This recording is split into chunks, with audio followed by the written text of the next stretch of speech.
In this video, I want to talk about another concept in object-oriented programming, which is abstraction. As I mentioned in the object-oriented programming video, abstraction refers to the process of hiding specific details and only showing essential information to the user. We use the keyword abstract for both classes and methods. An abstract class is a restricted class that cannot be used to create object directly. To access it, another class must inherit from it.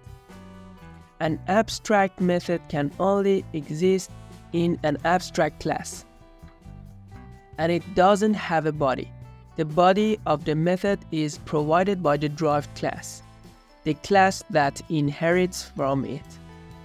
An abstract class can have both abstract and regular methods.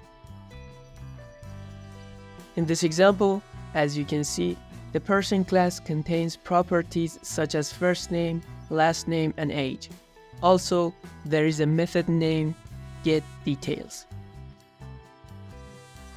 If we go to the program.cs class, here I have created an instance of the person class, initialize it, and use the getDetails method to display its details.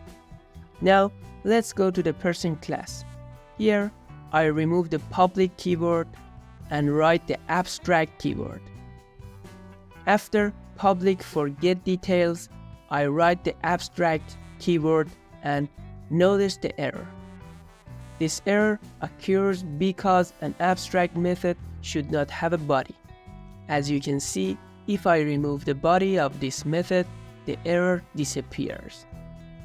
Now, let's return to the program.cs. As you can see, the error says that you cannot instantiate an abstract type, and the method here doesn't do anything special because nobody is defined for it.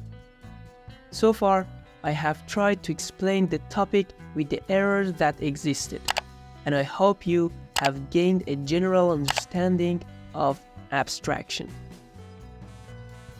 To access the abstract class, it must be inherited from another class. Here, I create a class called student.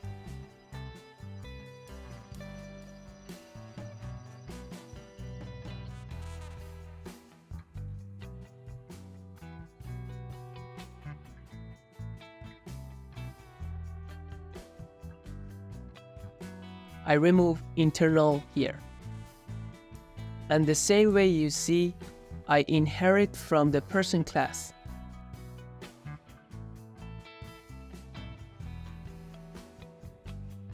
If you don't know how to inherit from a class, be sure to watch the inheritance and polymorphism video. But as you can see in the picture, the student class inherits from the person class. In the student class, we define a property called grade.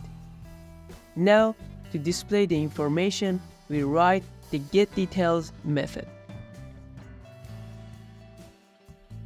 To resolve the method error, I write return.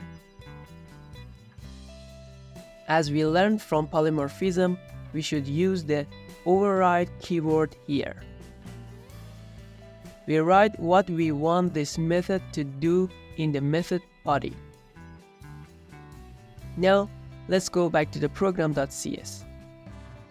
We create an instance of a student class and initialize it.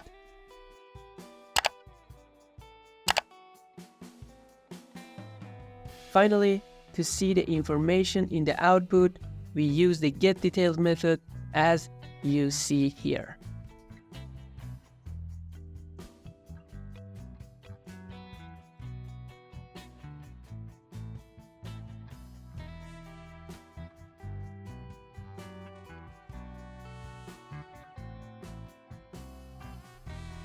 One important point is that we can also use regular methods in an abstract class.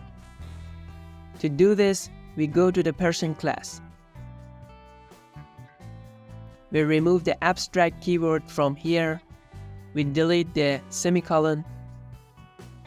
We write the curly braces because our method is not of type void.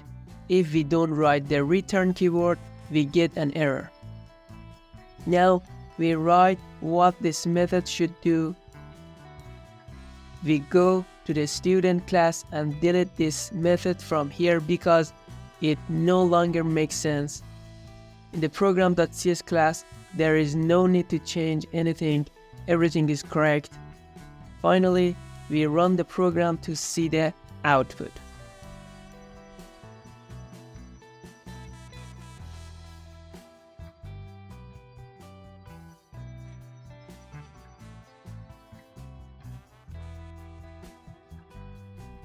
Alright, as always, I hope you learned something new.